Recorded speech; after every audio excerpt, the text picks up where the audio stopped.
Welcome, ladies and gentlemen. Jeremiah Kioni, yesterday, speaking on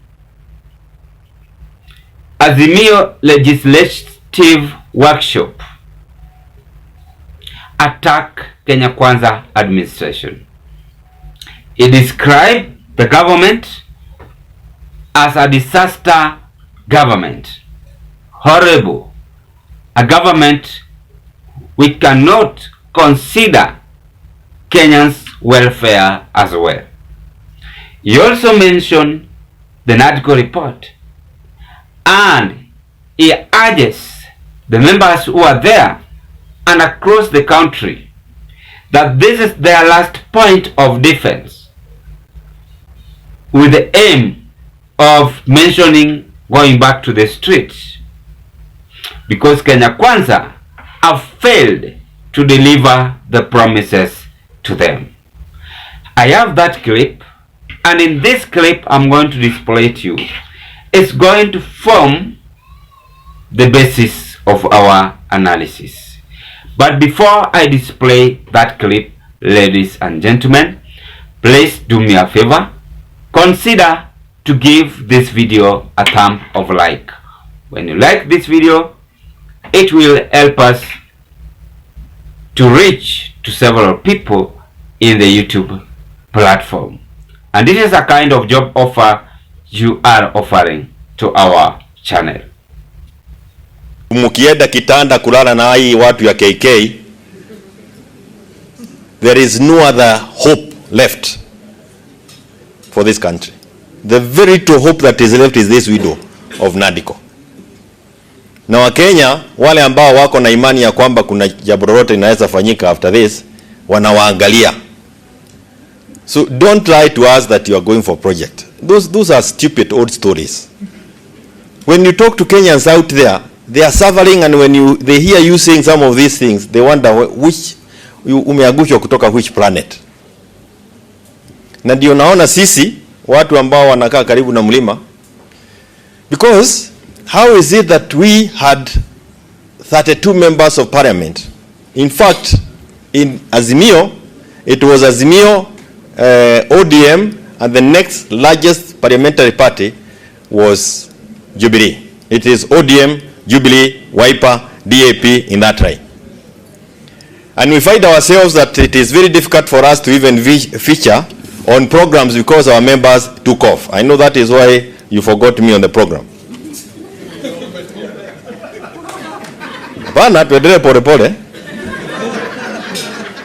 We are not able to feature in Azimio.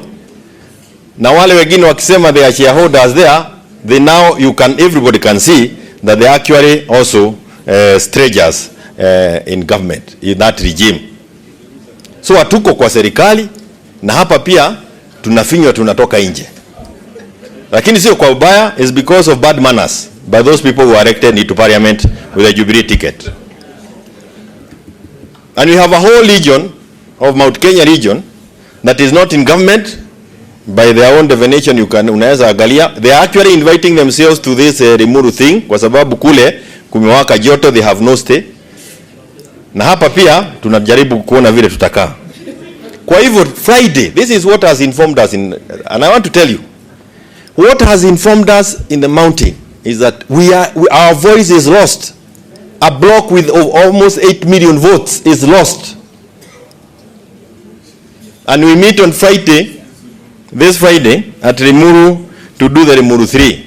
If you want to know where Limuru 1 was, it was there. There was Limuru 2, and we made some very fundamental decisions. Now let me say this. Sane is saying that we are on this thing. We are saying that our revolution has started. Hatuna matumaini kwa sababu this is a disaster regime that we have in place. We start our revolutionary path on Friday, and we are starting it. It is actually our homegrown way of maandamano. Then we have the audacity to believe that the KK regime is not committed to fulfilling any of the promises that we have done, including enactment of the bills that we have talked about here. We believe they are not committed to that. They have continued overtaxing the people despite the NADCO report.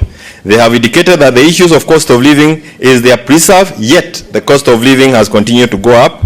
And despite demands by KK, they have no intention, let me repeat, despite our demands, KK has no intention of opening the server. I know you missed this. The judge who gave the orders, the temporary orders stopping the opening of the server, is the same judge who gave orders to Sabina in the night to stop us from naming Mwenje as a deputy minority leader. This is a big scheme. It's a big scheme, and we are missing it. And I can tell you, you are dealing with a horrible group of people. They are actually a disaster. They have continued killing all sectors. Agricultural sector, top of the list. Fake fertilizer, and you now have back Linturi. Hata nyinyi pia ni watu wa maajabu. Linturi is back to talk to us. Eddie Boyle, that guy is inviting himself to Lemuru. G2G, wizi tupu. Sugar scandal, housing levy, wanasema ongeza kodi ya rent ya hasara ili waweze kupata pesa nyingi ya housing levy. Hata weda wazimu iko ndani yake. Wale ambao wanaelewa mambo ya development, lad. That is also another scandal. Davivi, as I finish. Davivi, 100,000 Kenyans are being evicted. Why? Kwa sababu Kulei ati aliuzia Ruto chamba ambayo iko na title that was given to Kenyans 1971, and we have the original title with the government seal. It is there. Oh, Mwenyezi Mungu. Egerton Lad, 2,000 acres taken by Sudi. He was ejected from there by watu na Michare. Ruai Siwa Lad imeenda. Disili Lad to court orders. Juzi tumeambiwa there is no vetting of IDs. We are now a borderless.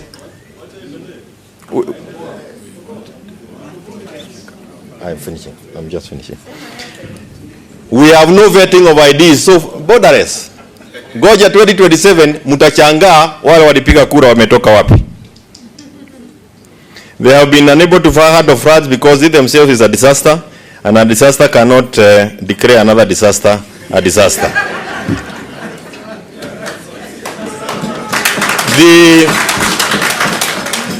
The Limuru Thing that we are having on Friday, I want to conclude, is organized by political party leaders who are also members of Azimio and those who are not members of Azimio.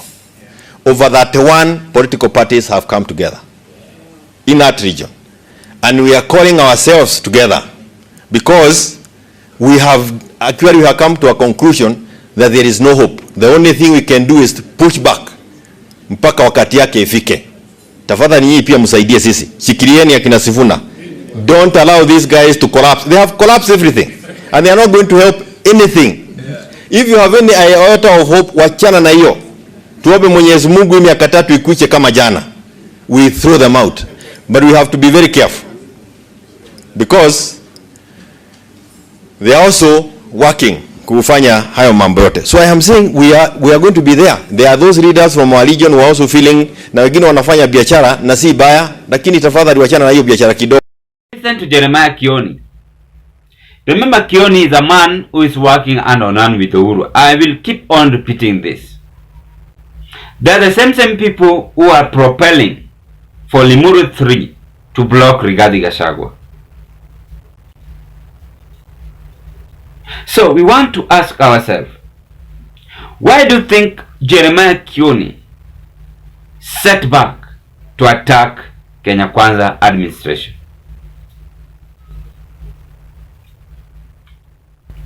And why do you think he mentioned the NADCO report, which had failed earlier before? And lastly, why do you think Kioni described this government as a disaster government? And he had mentioned even the cost of living. There's something which Kenya Kwanza must now agree to the opposition side. When you see a leader describing a state administration as such, it means that there is something looming, be it demonstration or they are planning to have another move in politics. Before I carry on with all those Jeremiah Kioni speech, if this might be your first time watching me Azam Kenya TV YouTube channel, I request you kindly do me a favor. Just take a 1 second and click that notification bell and subscribe to our channel. In that next time when we upload to you such kind of a video, the video will automatically come to your YouTube platform. I want also to take this golden chance to thank members for their great support to this channel. I want to say thank you very much and God bless you. We are here to discuss any political issues affecting our country and any other words of encouragement which might be shared in this our live of today. Let's proceed. I want to be just brief. I just want to be brief, on this Jeremiah Kioni's reaction. Number one, why he have described Kenya Kwanza as a disaster in power is because Ruto have failed to fulfill the promises he made to Kenyans. In other words, he have lied to Kenyans on the promises he made to them. So that is why Kioni have gone to an extent of describing this government as a disaster. And I also said heartless government. They have failed to fulfill the promises, but they are implementing taxes on Kenyans. Yesterday, you heard President Ruto denying himself live on camera, saying that the oppositions are the ones who are saying he have increased taxes on bread and on vehicles. Did I not analyze that? It means that there is something which this government is doing while in power. They want to deny on their mistakes. That is why Kioni have described them as a horrible government, a disaster government, a government with no firmness in their administration. What about the NADCO report? Kioni have mentioned even the NADCO report. It means that the NADCO report had failed, so Kioni is regretting on how they vividly support this NADCO report. Remember, Kioni are the teams who went to State House together with Opiyo Wandayi, together with Kalonzo Musyoka, but at long last, Ruto outsmarted them on this NADCO report. I also want to pick the issue of cost of living, which Kioni have mentioned. When we speak about the cost of living, right now the cost of living is high in the country. We understand we were distracted by flood, the Ukraine war, and so many things. Then the government also failed us to secure this high cost of living. So that is why Kioni is now propelling and urging his people that let them go back to the street. In any case, there is disagreement between Kenya and the government. And as Kioni is the team, among the team in opposition, it means that they are planning to go back to the street. In any case, Ruto is not going to agree. So the big question is Raila going to lead people in the street? That is the first thing. Because the AU job was given to Raila to stop him on making demos every now and then. Remember, politics is a dirty game. That is why the United Nations decided to propose also Raila Odinga's AU job quest, in order to leave for other people like Kalonzo Musyoka, Kioni, to go back to the street. You have talked about constitutional timeline, where President Ruto is having interest to increase his term limit as the president. Will Kenyans agree again? Will they agree on this motion? The answer is no. Why? Because our country is being governed by constitution. Then it means that Ruto must also be aware of this. That is all whatever Jeremiah Kioni said yesterday on Azimio Legislative Workshop Report. This marks the end of our analysis, ladies and gentlemen. I wanted just to be brief on Kioni's attack to UDA government. What can you say on this political move happening in our country? Bye bye, as we hope to meet on another political discussion. My name is Charles. Meanwhile, what are your opinion on this Kioni's attack?